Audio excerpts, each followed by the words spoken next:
সবাই একসাথে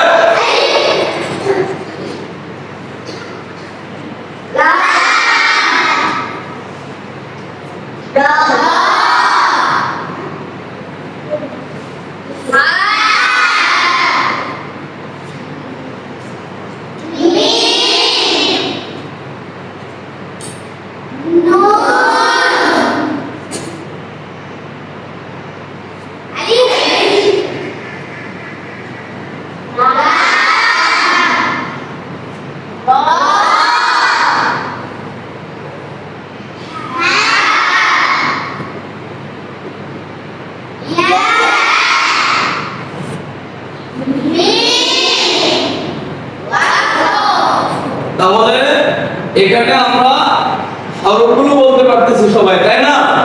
এবার দেখো আমি হরফের সঙ্গে ব্যবহার দিব জবরদের পেশ, আপনারা সবাই বলবেন।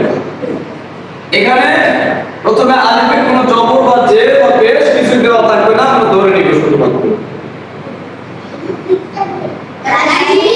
সবাই বলেন তাসদীদ।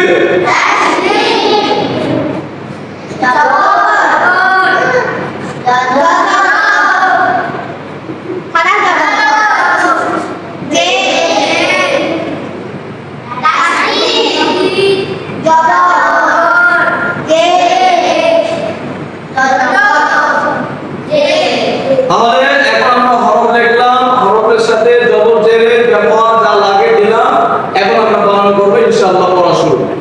এখানে শব্দ